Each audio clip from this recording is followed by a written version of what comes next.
Hello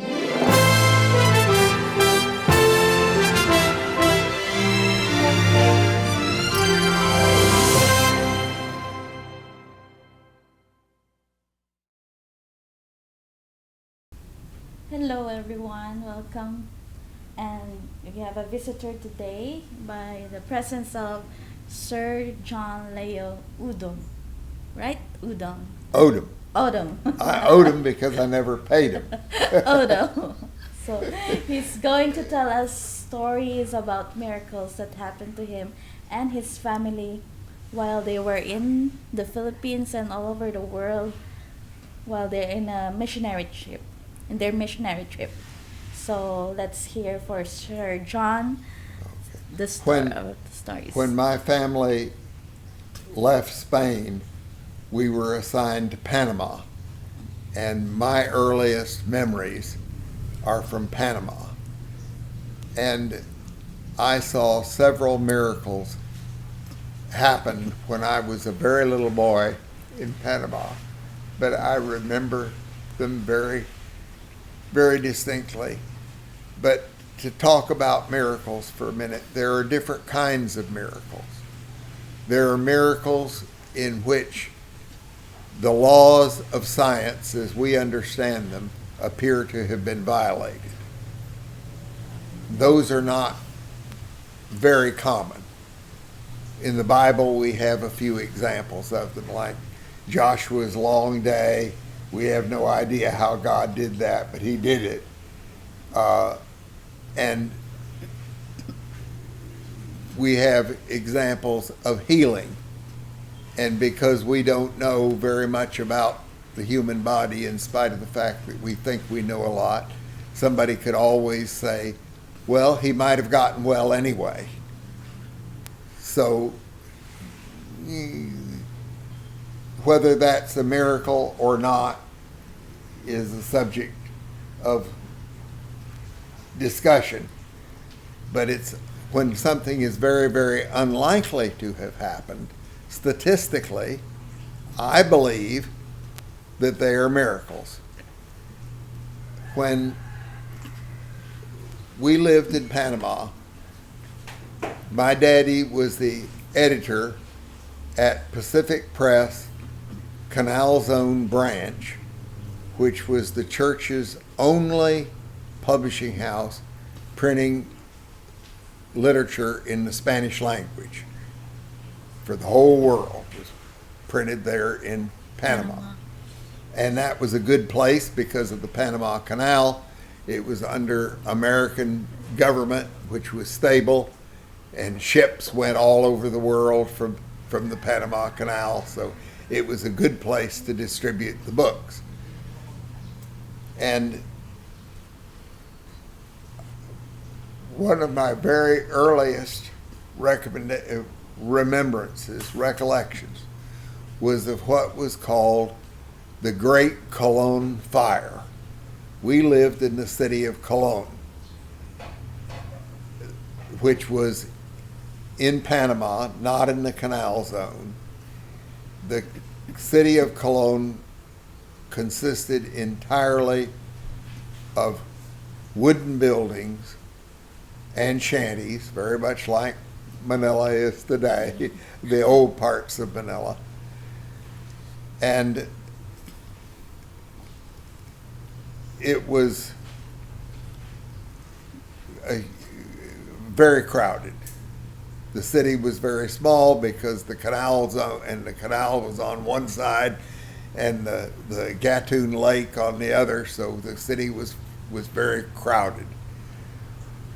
One day, my daddy had gone to work on a weekend, and he and a pressman, Brother Archibald, were the only people at the publishing house. Mother and my brother and I were left at home in the house that the church owned on 5th Street. And we began to hear sirens. And we knew there was something big going on. And we went out of the house onto Fifth Street, and we could see huge column of smoke. And Mother turned on the radio, and we learned that there was a terrible fire in Cologne, and that the firemen were unable to stop the fire. And it was, people were being evacuated, people were being killed, and it was a terrible thing. I don't remember the details because I was only 4 years old, but I remember the fear that we all experienced because the fire was coming our way. Yeah. And the fire was also moving towards the publishing house. The publishing house was in Cologne, but the only thing that was in the canal zone, but the only thing that divided them was an alley, an imaginary line of government control. And Mother said, boys, let's go down to the Avenida and look. There was a broad Avenida that crossed Fifth Street and other streets, and the fire had started near the Catholic Cathedral at the other end of the Avenida. So we all walked just a couple blocks down to this big Avenida, and we looked down and we could see the fire. It was terrible. And then we could see people running out of buildings carrying things. And there was a policeman, a whole group of policemen standing on the corner where we were. And the officer in charge said, those are looters. They're not residents. All the residents have been evacuated. Shoot them. And the officers picked up their rifles and started shooting people. We'd hear a crack and see somebody fall into the street. And Mother said, come with me, boys, let's go. We walked back to the house. We loaded our family car, which was a 1930 Hcbntv, and Mother drove us to the United States Navy submarine base, where a Seventh-day Adventist captain was a medical officer, and we spent the rest of the fire on the submarine base. But we did not know where Daddy was. Daddy was the other side of the fire. And the fire was moving towards the publishing house with a big bunch of fire between us. We had no idea when he was there. When it was all over, we learned. And this is where the real miracle took place. Daddy and Mr. Archibald closed all the windows of the publishing house on the side of the fire. It was a 4-story brick building.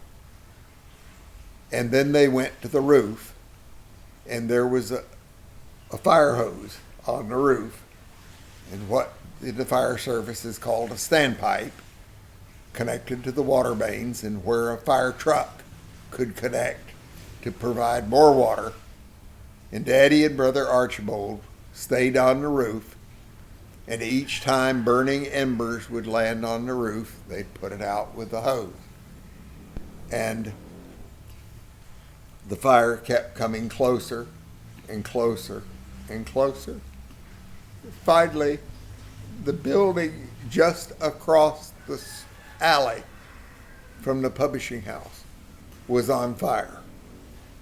Daddy was putting water. Daddy and Brother Archibald each had a hose on the roof of the publishing house, pouring water onto the burning building next door. Well, as the fire progressed, the fire trucks moved back, to stay ahead of the fire. Finally, the fire trucks moved to the fire hydrant on the street where the publishing house was. They hooked up to the fire hydrant, and instead of water coming out, they heard a sucking sound. There was no water. They could not get water for their fire truck. They could not put water into the standpipe going to the roof where Daddy was. But during that whole time, when there was no water in the pipes in the street, the water never stopped flowing on the roof. And the publishing house suffered no damage except scorched paint on the wall facing the fire. That violates all the known laws of physics. You don't get water out of that end of the pipe and out of that fire hose when there's no water at the source. But God provided water. That was a great miracle, and I've never forgotten it. I've never forgotten how I felt seeing those people shot either. It was terrible. But God answered prayers, and sometimes we were at home, of course, for a while, and then we went to Dr. Eckball's home, and we were praying for Daddy and for the publishing house the whole time. So what happened to both of them while they were inside the publishing house? They were okay. The water never stopped flowing. As long as they had water, they were safe from the fire. I think And they the were water praying. never stopped flowing. There was no water downstairs, but there was water on the roof.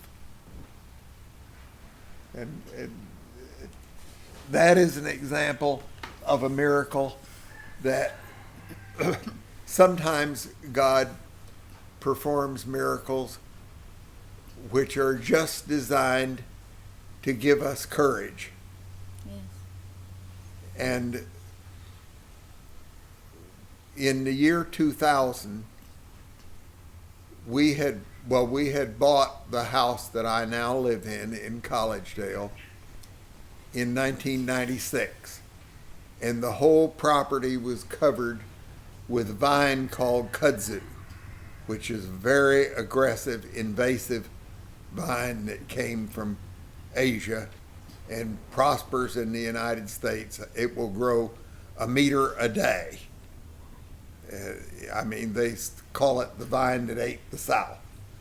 And I bought the property that I now own cheap because it was covered with kudzu. And I knew how to kill it, and most people didn't. But I'm a chemist, and I knew what would work. Yeah, you can We have an allergy. had killed all the kudzu on the place, except along the borders where our neighbors would not allow me to use chemicals, and I'm still fighting that battle. But the kudzu was all up in the trees. And the day after school let out in the spring, my wife and I went out and started pulling the dead kudzu vines out of the trees. And we worked really hard. It was hard work. And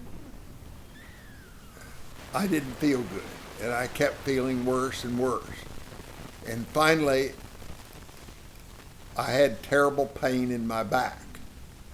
And I thought it was just because I had pulled too hard on the kudzu vine.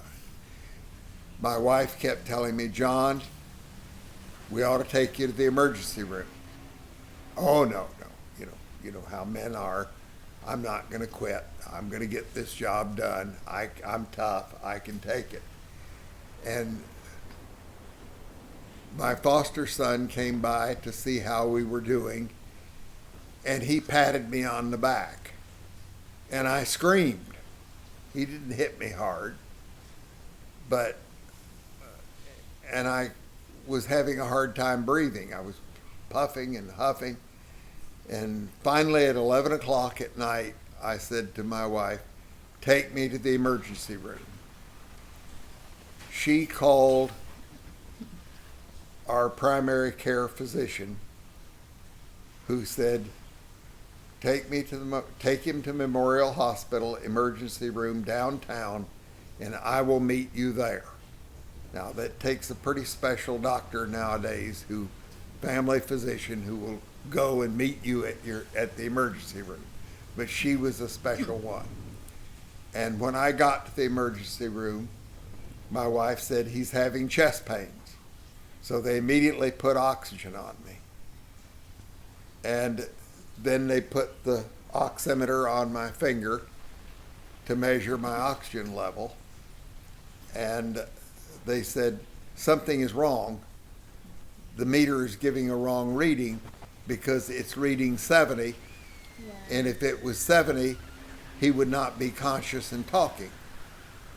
So they went and washed my hands in warm water, put the oximeter on again, and it read somewhere in the low 60s. And I'm on 4 liters of supplemental oxygen in the hospital this whole time. So then they said something's terribly wrong. So they went and got a specialist who drew arterial blood, and that was 59 or something like that. And I ought to be dying at that level, and certainly unconscious. But I was still conscious. Every breath hurt just terribly. They had x-rayed me and said he doesn't have pneumonia. Well, Dr. Woofer came and she said he's dehydrated. He's worked all day without drinking enough liquid. The pneumonia doesn't show on the x-ray. He has pneumonia. And she said, I think that it is MRSA strep. Now, she had no reason, no physical, medical reason to believe this. But she said, John, I'm ordering very expensive antibiotics for you. Insurance won't pay unless I have the lab report to justify the order. But if I wait for the lab work, you will be dead. They took me up to the intensive care unit, and I was afraid to go to sleep because I was afraid each breath would be my last, because I had to consciously force myself to breathe, and each breath hurt intensely. And just then, the miracle happened. I heard in my head, just as clearly as if I had on earphones connected to a sound system, Del Delker singing the song The Night Watch. Google Del Delker, The Night Watch, and you can hear it on YouTube. And then I knew that I didn't need to worry, that God was taking care of me, and I went to sleep. When I woke up in the morning, my oxygen was well up into the 70s, and by the end of the day, it had reached 90. Now, what was the miracle there? My life was saved by an antibiotic, which was the discovery of science. But God told Dr. Woofer to order it, and God gave me Del Delker's Song in the Night to know that he was taking care of me and He always has. God takes care of us whether we know it or not.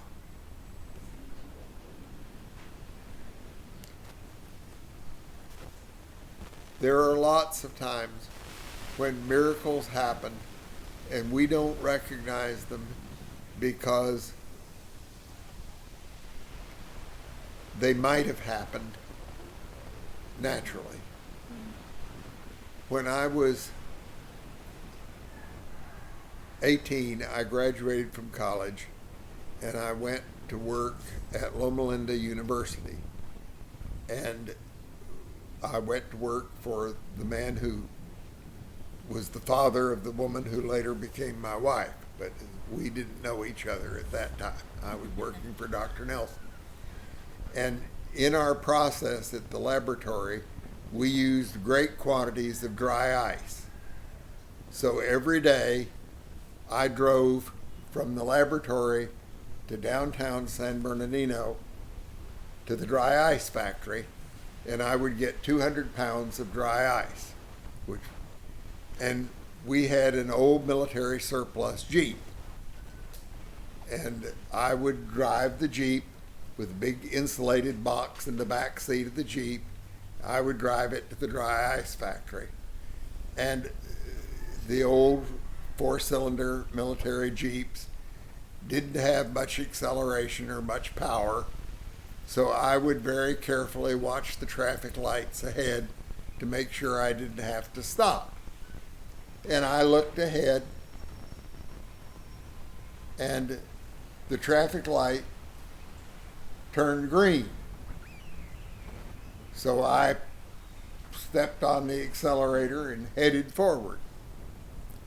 Just then, an old lady, younger than I am now, in a green Buick, decided to run the traffic light. She came around cars that were already stopped in the other lane, and she hit the Jeep right out in the middle of the intersection.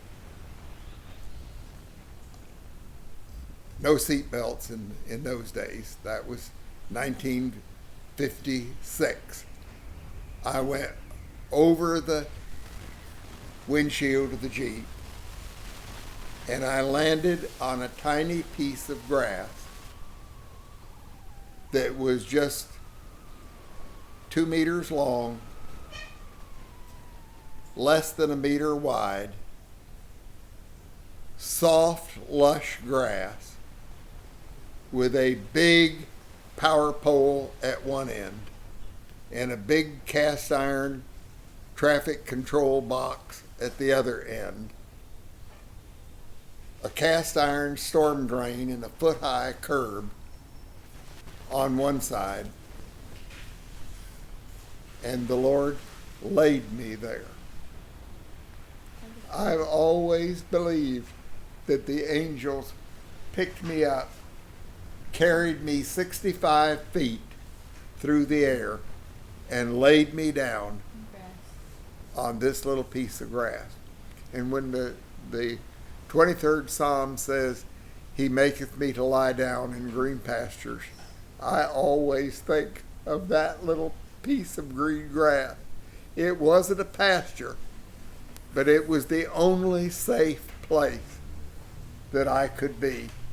And when I woke up, there was a policeman looking into my face, and he said, "Don't worry, son. I saw the whole thing. She ran the light." Then I passed out, and they took me to the ER. But over and over again, God has performed miracles to save my life or to save my parents' life.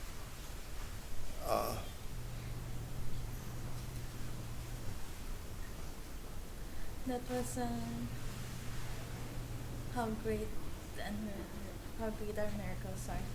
I didn't hear. How great miracles are when God moves. Isn't it amazing how We aren't used to thinking of these things as miracles.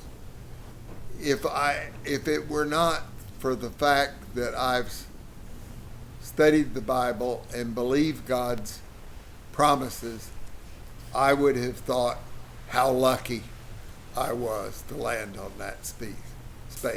But luck has nothing to do with it. Yeah, it's true. God takes care of his people. And even when things go wrong, they turn out for the best. When I had my terrible automobile wreck and traumatic brain injury, it turned out for the best. Before that, I was a very bright nerd science student, and I was a very poor teacher. I had done some teaching as a student, and I could not understand why, once I told somebody something, why they did not immediately understand. You know, I already told you that. Yeah.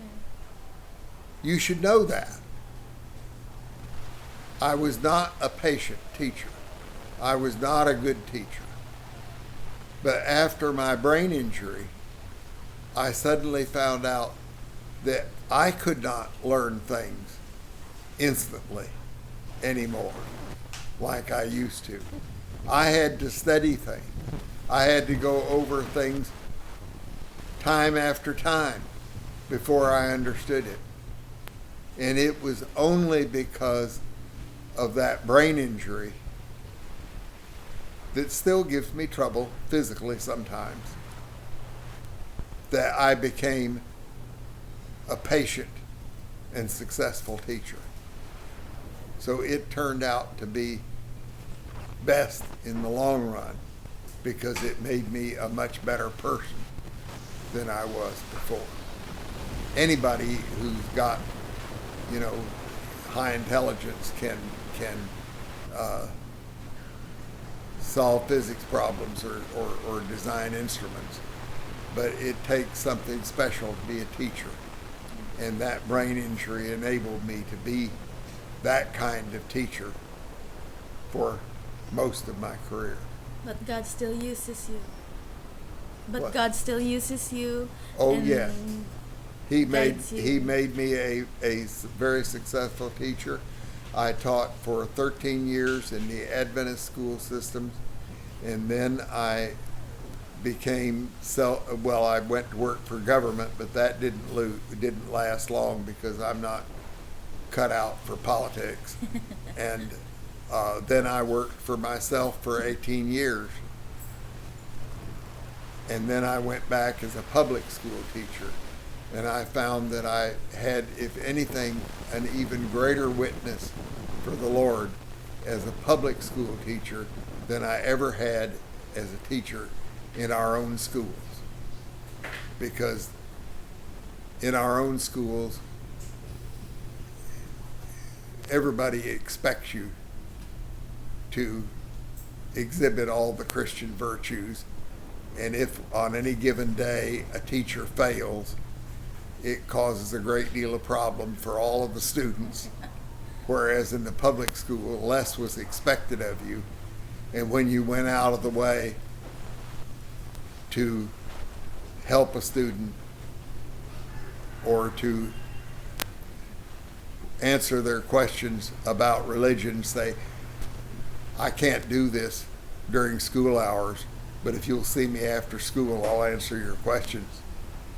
I was able to have a much larger influence, I think, on students' character than I ever had as a teacher in the Adventist school system.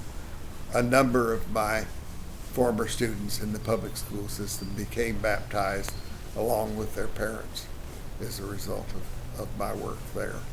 And I would not have been a successful teacher if I had not had a terrible brain injury. That's the purpose. God works all things together for the good of those that love him. He makes good come out of all the bad things that happened to us. And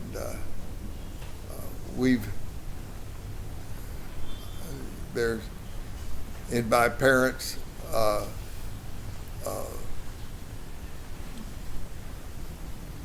time in Spain, there were many, many miracles. At that time, the fascists would summarily execute, shoot on the sidewalk, and then leave their bodies there for all the people to see and produce fear. Is that the time of Fidel Castro? Or No, yeah. that was in Spain in 1936 when Generalissimo Franco took over Spain. Spain had obtained religious freedom when the monarchy was overthrown in 1930, and the Republic of Spain was proclaimed. And for the first time in history, the Spanish people had religious freedom, because up to that time, the Spain and the Roman Catholic Church were one and the same thing. If you read Jose Rizal's books, No The Limit church and the Hungary government and are- El Bustamento, El filibusterismo. yes, you will realize the situation that existed in Spain. Yeah. Daddy was there. His visa was stamped with his occupation of missionary. When the fascists took over, they declared it a capital offense. That means you get killed if you convert or attempt to convert or baptize or attempt to baptize anyone into any religion other than the Roman Catholic. So Daddy's passport is officially stamped as being a capital criminal because that's his occupation, is missionary. Because he's a missionary. And over again, his life was saved, and the life of my family was saved. I have just sent her links on Facebook to stories from Spain, which I've written. But in one case, my daddy always put his duty to the church and to church members ahead of his duty to the family. Now, some people say this was wrong, but to Daddy's way of thinking, that was God's the right thing to do. And he received word that one of his church members was sick in a cave a long ways away from the city. This church member was well known as a Republican leader, which meant that the fascists were out looking for him. And if they found him, they would kill him on sight. He already had a death warrant. And my daddy went to find him. And he was told that this cave was at the end of a long valley, and that on the hillsides above this valley there were snipers. And they knew every person who lived in the valley, but would shoot any stranger who attempted to walk. Daddy decided that he was going to go see his brother, who was sick in a cave. So Daddy went down there, and when he got to the first checkpoint, the soldiers were on break. They weren't at the checkpoint. So he walked on through. And there he met a family of farmers that were picking collard greens. And they would pick a bundle of greens and then pick another bundle and slowly worked their way across the field. And when they got to the other side of the field, they would put their bundle down, turn around, and work back. There were 4 family members out there picking collard green. Daddy fell in with that family. Now there were 5 people picking collard greens, working across the field. When they got to the other side of the field, the family from the next field had just gotten there. Daddy stepped from one field to the other, joined the next family, and they picked collard greens all the way across that field. He worked his way all the way the length of this valley of death. Finally, it was beyond the area that the fascists controlled, and there were no more snipers in the hills, and he was able to find the brother in the cave. The man said he was sick.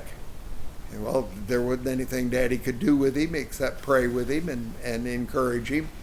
And then Daddy turned around and he came back across the same valley, the same way, picking collard greens across each field. And the snipers in the hills only saw people picking collard greens. They didn't see a stranger walking the road because he wasn't on the road. And Daddy always said that was the valley of the shadow of death. I will fear no evil. Because he walked that valley where anybody who walked that road who was not a resident there would be killed. But because he stayed strictly with each family, and God worked it so each family met the next family at the borderline of the field. Now, is that physically possible? Did any laws of nature get broken? No. Is it highly unlikely that this could have happened? Absolutely. Was it a miracle that Daddy got through? Yes, it was a miracle. Then one day, Mother and Daddy were at home, and there was a knock on the door, and it was this brother. He said, I have tuberculosis. I have been diagnosed by a Republican doctor. I don't want to die alone in the cave. Will you take me in? Now that was a death sentence for my family. At that time. I was a newborn. Newborns are very susceptible to tuberculosis. My mother and daddy agreed to take him in. They had a 2-bedroom apartment. They moved my brother's bed into their bedroom. They put me between them on the double bed. They closed the door of the bedroom where the sick man was. Every time he had to go to the bathroom, my mother said she never used so much chlorine bleach in all her life, but she bleached everything regularly to try to protect me from tuberculosis. And one day, there was a loud, authoritative knock on the door. Mother went. She was alone with me and my brother. She went to the door and opened the door, and it was a Guardia Civil officer and 4 riflemen. And they came in and said, "Do you know where?" and named the brother is.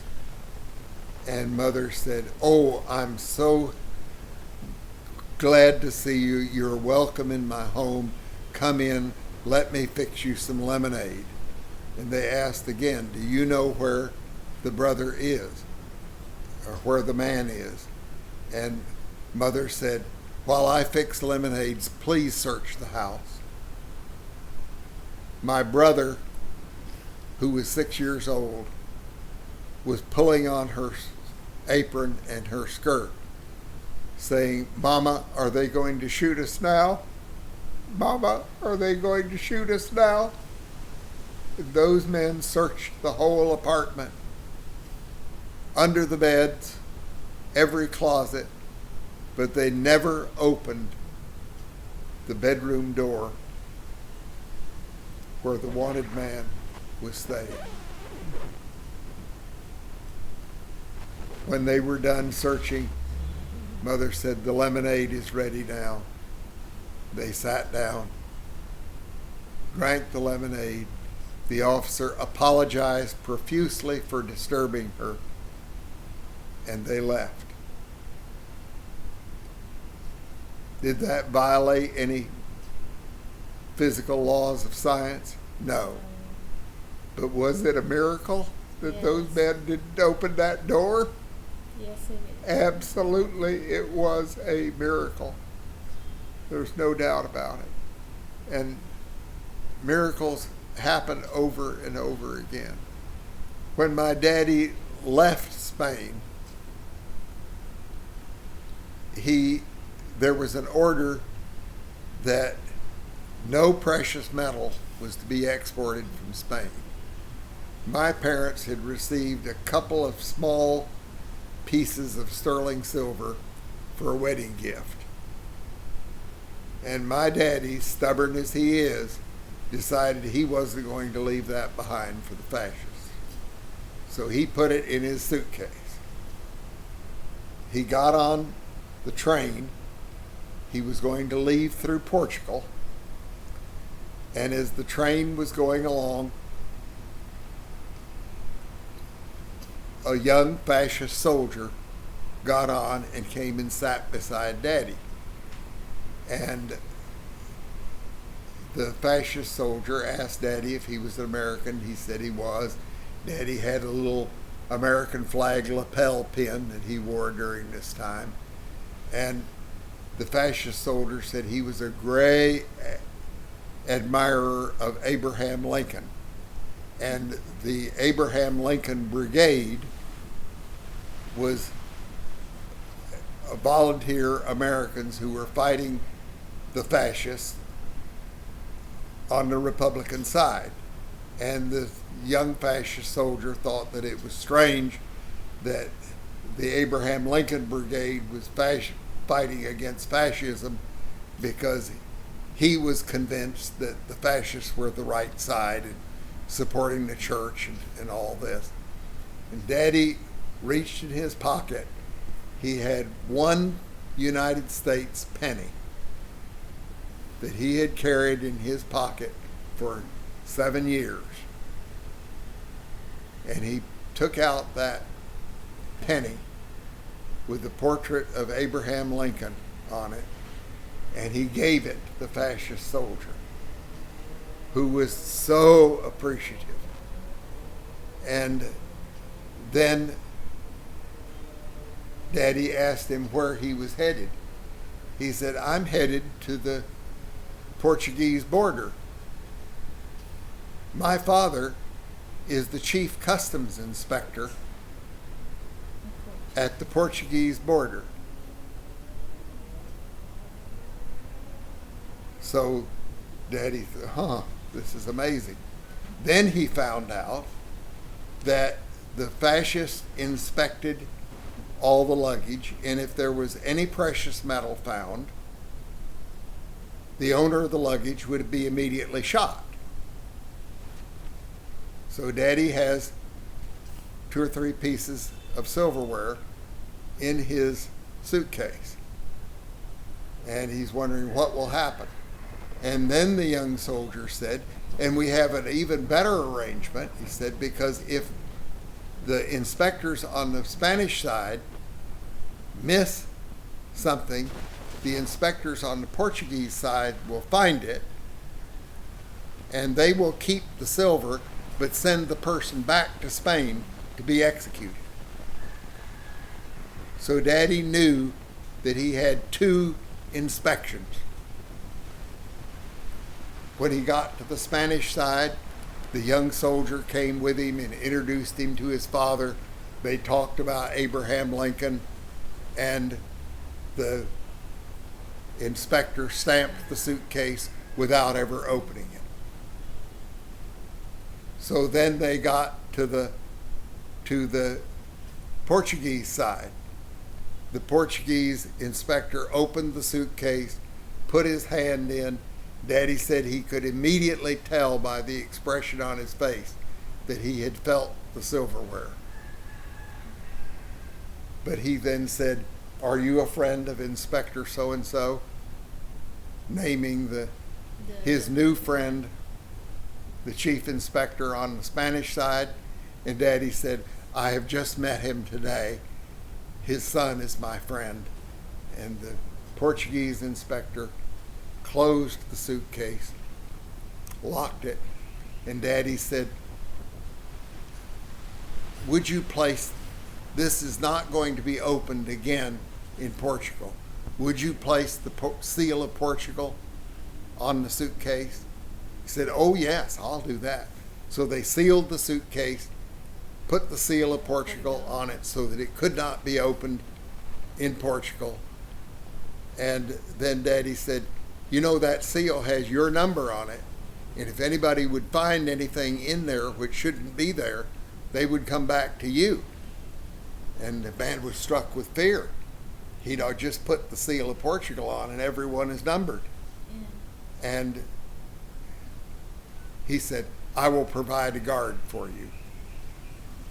So the government of Portugal provided Daddy with 4 guards for his suitcase. They went all the way to Lisbon. Daddy would have had to had problems getting his suitcase carried to the ship and all this, but oh no, these Portuguese guards were not going to let it out of their hand. They guarded the suitcase while Daddy went to church and loaded it on board the ship for America and signed a certificate that the suitcase had not been disturbed while on Portuguese soil. Now, is that physically possible? Yes. Was it likely? No. Was it a clear miracle? Yes. Now, sometimes I think my daddy pushed the Lord pretty hard by, but doing all this miracles. But it was a miracle. There's no doubt about it. And people ask me all the time, why don't we have miracles today like we had in Bible times? The answer is we do. We just don't recognize that they're miracles. Because they recognize it as luck. They call it luck and it's not a miracle. Yeah. I'm sure there are more, but right now my mind has gone blank. I can't think of more. So it's okay. But there are many more examples of miracles. Yeah, for almost 87 years, you have so many miracles happening there. Oh, yes. Yes. And amazing.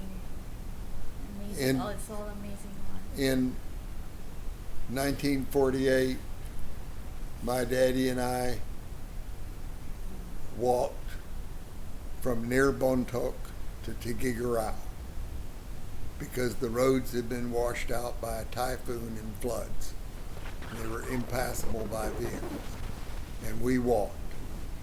And for a short period in that time, we met a man who had a ex-U.S. Army 4-wheel drive Dodge ambulance. And he carried freight from one little town to another. And he gave us a ride for some distance in this ambulance. I don't remember the names of the towns. It was a long time ago, and I was new in the Philippines, and all the names sounded so strange. But he was wanted by the constabulary for helping the Hucks, and he was wanted by the Hucks for helping the constabulary. So we were afraid of both Hucks and constabulary. And as we were driving along, we saw on a distant hilltop a group of armed men. And he said, those are Hucks. Huck Balahap. Yeah. And he said that they will try to steal my truck. They will kill you. He said, follow my instructions and you will be safe. We came to a little bridge that was still standing. Got out on the bridge. He stopped the truck. He raised the hood, opened the distributor, took the distributor rotor out, handed it to my daddy, and said, put this in your pocket. He took a bad distributor rotor out of his toolbox, put it in the truck. The truck won't run with a bad distributor rotor. He said, now get out of the back of the truck so they can't see you open the doors. Roll your baggage off the side of the bridge. There's still ground under the bridge. It's not the water part. He said, then crawl up inside the girders of the bridge. Stuff your baggage inside those hollow girders and be absolutely silent. We did this. Pretty soon the Hucks arrived, and I could not understand them. They were talking Ilocano, and I had not even learned Tagalog yet.